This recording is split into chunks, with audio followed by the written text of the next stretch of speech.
qui, avec virtuosité, utilise le fauteuil roulant? Qui manipule la canne? Le voit-on? Veut-on le voir?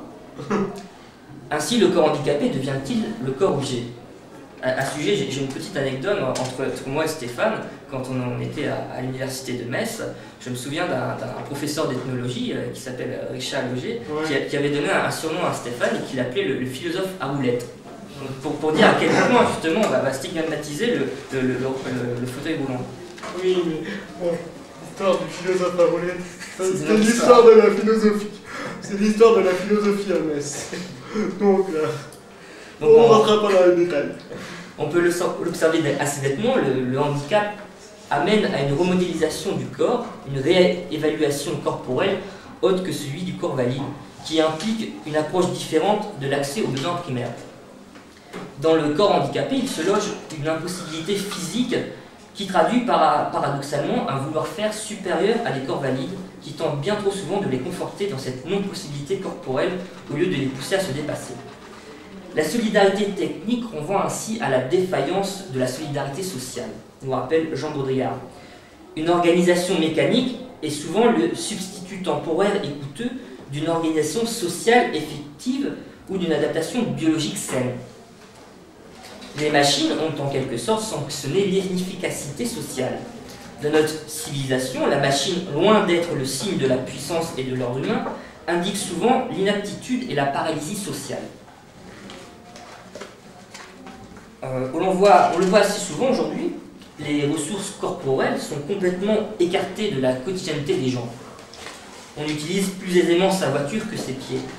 La modernité ne favorise pas l'expression physique du corps, elle a tendance plutôt à s'en défaire ou la mobiliser pour des événements ou des lieux précis tels que la boîte de nuit, le gymnase club, etc.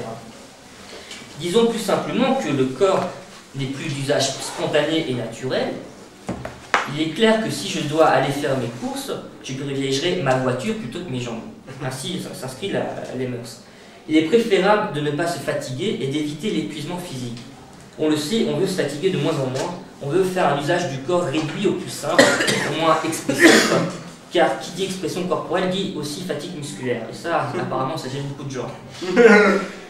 Les individus se transforment ainsi en infirmes dont le corps ne sert plus à rien sinon à leur gâcher la vie. Il me semble que dans un corps handicapé, c'est tout le contraire qui se produit. Il y a une tendance à vouloir privilégier le corps à la technique.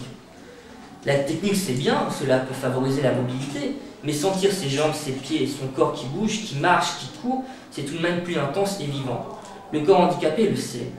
Il ne peut pas être ce corps mécanique dans son entièreté, ce corps plein de possibilités gestuelles, qui peut se déplacer seul dans l'espace, librement vers les hauteurs les plus inaccessibles, mais avec le peu d'ouverture physiologique dont il dispose, il se risquera à tout pour pouvoir toucher cette sensation de liberté que le corps produit. C'est ce qui fait quelque part la particularité du handisport. Lorsqu'on est condamné à ne plus pouvoir marcher avec ses jambes, alors on apprend à marcher avec d'autres membres, pourquoi pas aussi avec son cœur.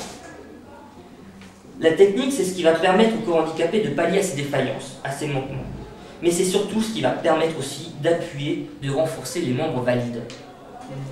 Dès lors, le corps handicapé peut se remettre en marche. Il peut commencer à devenir autonome, à se déplacer librement seul, sans le soutien de l'autre.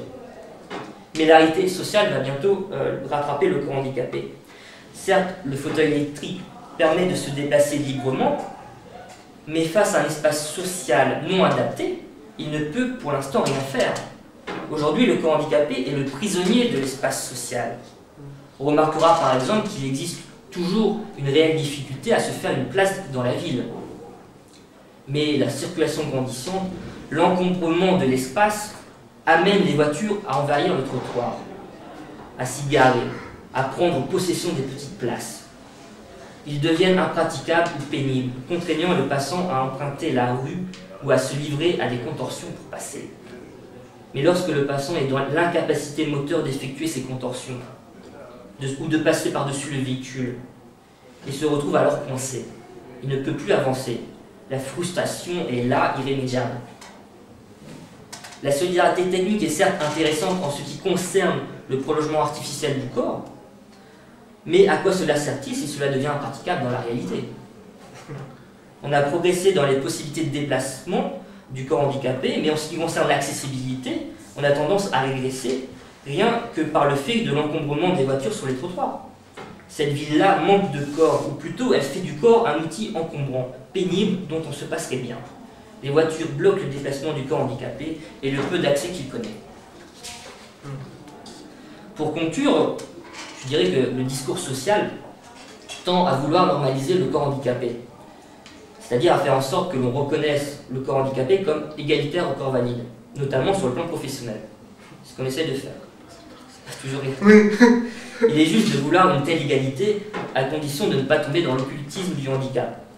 Si nous voulons une égalité sociale, il faut avant tout insister sur une véritable solidarité plus sociale que technique. Car c'est l'ensemble des hommes qui peut faire avancer le problème de l'inégalité et de la discrimination. Il ne faut pas attendre après la technique pour réguler ce problème. On ne va pas attendre l'invention d'un fauteuil électrique capable d'enjamber les voitures sur le trottoir ou de monter 4 étages. On doit avant tout privilégier les accès dans l'espace social, et cela passe avant tout par une prise de conscience individuelle. Il faut apprendre des gestes utiles et solidaires, comme ne pas laisser sa voiture au milieu du trottoir, ne pas occuper une place réservée pour les corps handicapés. La véritable solidarité passe avant tout par ces petits gestes quotidiens. Voilà, morale donc.